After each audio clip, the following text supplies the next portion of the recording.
Olá, eu sou a Valesca Zanello e eu vou falar sobre o dispositivo amoroso e a persistência de mulheres em relações abusivas. Bom, eu sou psicóloga clínica e coordeno um grupo de pesquisa sobre saúde mental e gênero e meu foco são as mulheres.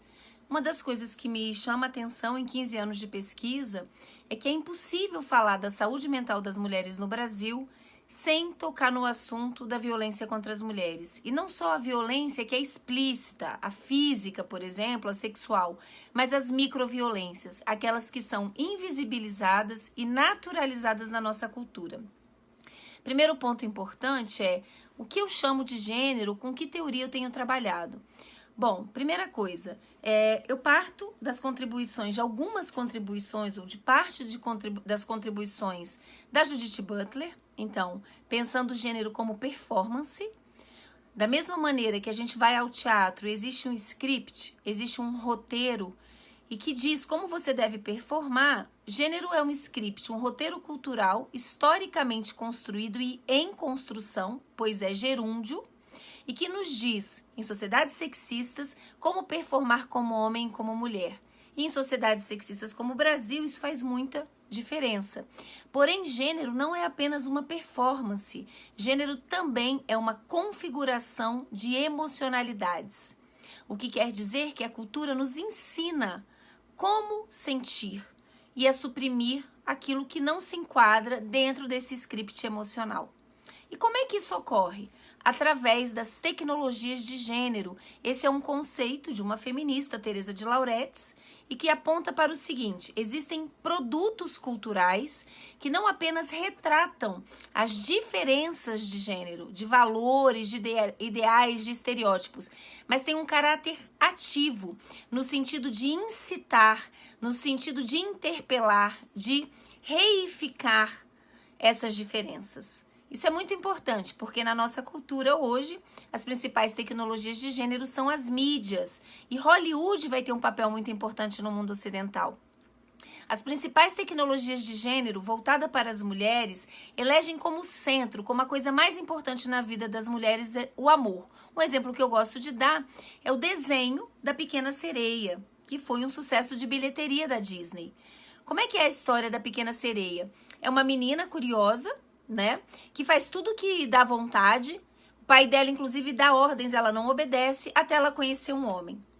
E aí, quando ela se apaixona por esse homem, ela resolve trocar a cauda de sereia por um corpo de mulher para ter chance de seduzir esse homem.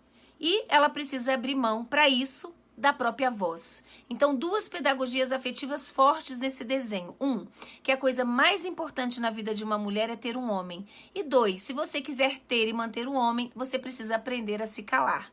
Grande parte das doenças psíquicas, mentais das mulheres no Ocidente tem a ver com o silêncio. O silêncio é um comportamento de gênero.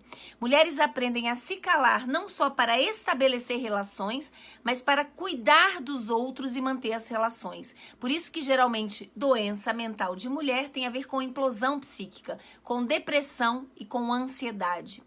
Bom, isso é muito importante, porque grande parte dessas tecnologias de gênero voltadas para o público feminino, como eu disse, tem a ver com o aprendizado de uma certa forma de amar que é profundamente deletéria para as mulheres. E, por outro lado, a grande tecnologia de gênero, o produto relacionado aos homens, tem a ver com a pornografia, o que é péssimo, não no sentido moral, mas principalmente numa aprendizagem afetiva muito forte aqui no Brasil, que tem a ver com uma erogenização da violência e também de uma emocionalidade marcada pela objetificação sexual das mulheres e que se expande para muitos outros temas que infelizmente eu não vou ter tempo de falar aqui, mas que eu venho pesquisando. E aí eu queria me deter, então, nos caminhos privilegiados de tornar-se pessoa, de subjetivação no Brasil, que são muito distintos para homens e mulheres. Tornar-se mulher no nosso país hoje, porque isso é construído historicamente, é pautado naquilo que eu chamo de dispositivo amoroso e dispositivo materno. E para os homens, dispositivo da eficácia. Então, o foco vão ser as mulheres. Bom, o que significa que as mulheres se tornam mulheres pelo dispositivo amoroso e materno? O dispositivo amoroso quer dizer que nós nos subjetivamos numa relação com a gente mesma, mediadas pelo olhar de um homem que nos escolha. Eu criei uma metáfora. Nós nos subjetivamos na prateleira do amor. Essa prateleira é profundamente marcada por algo que é perverso, que é um ideal estético que se construiu do começo do século passado aqui no Brasil até hoje. Esse ideal estético é branco, louro, magro e jovem. Quanto mais distante desse ideal, pior o lugar na prateleira e maior a construção do preterimento afetivo de homens e brancos em relação a essa mulher. Isso quer dizer que quem está no pior lugar da prateleira no Brasil são as mulheres negras. O Brasil é um país que foi profundamente marcado pelo processo de escravização das populações trazidas das nações africanas. E, apesar da abolição, a mentalidade ainda é escravocrata. Isso quer dizer que as mulheres que estão no pior lugar da prateleira, que são as mulheres negras, mas também gordas, velhas, mulheres com deficiência, mulheres indígenas, elas são vistas somente pela ótica da objetificação sexual. Elas servem para transar, para ter relação sexual, mas não são vistas como dignas para se estabelecer uma relação afetiva. Isso é muito importante. Por quê? Porque a chancela de valor de mulheridade no nosso país é marcado pelo ser escolhida. O amor é construído de uma forma identitária para as mulheres, no sentido de que pouco importa o lugar que você ocupa. Você pode ser uma desembargadora, mas se você for uma mulher solteira, você é vista como uma mulher fracassada, uma mulher que fracassou no seu valor de mulheridade. Isso nos coloca num lugar de profunda vulnerabilidade, onde o botão, vamos colocar assim, de vulnerabilidade é o ser escolhida. Posso dizer que em 20 anos de clínica, uma das coisas que mais me impressiona é como um perebado se transforma facilmente num príncipe encantado.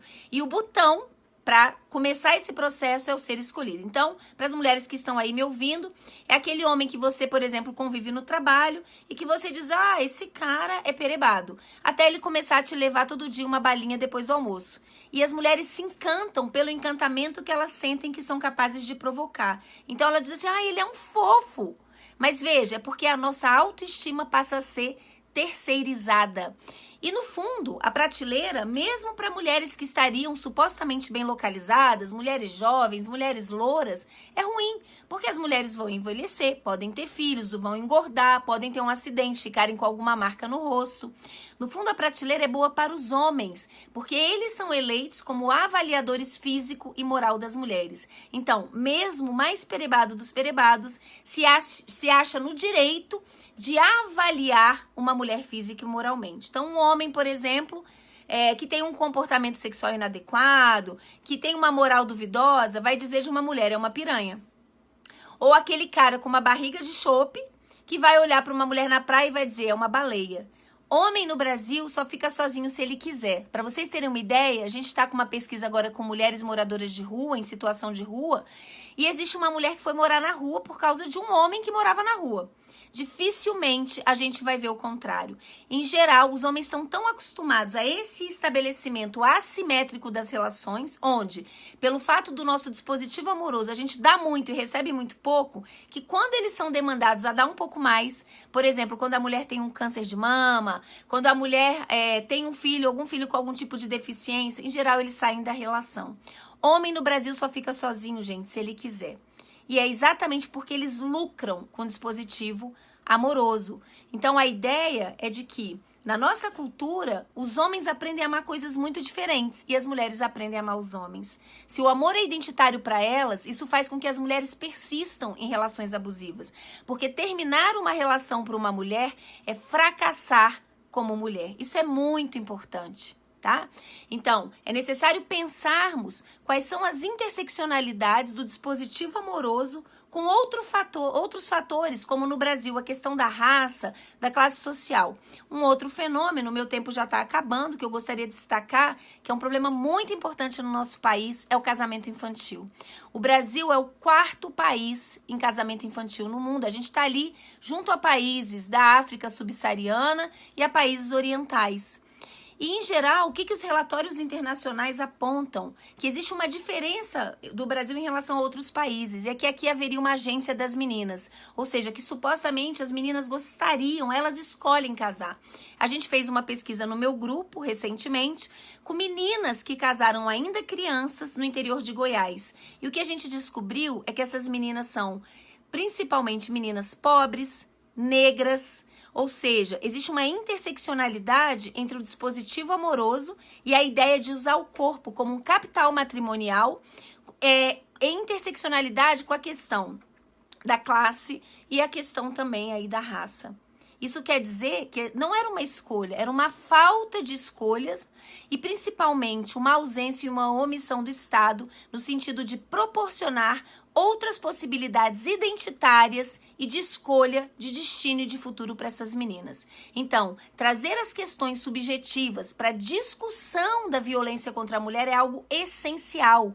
Não existe só um empoderamento externo, se não existe uma descolonização conjuntamente dos afetos. Precisamos pensar em políticas públicas e intervenções, e principalmente na escola, que tornem essa abertura, essa possibilidade de ver a ser mulher fora do parâmetro da maternidade, principalmente do dispositivo amoroso, do amor romântico.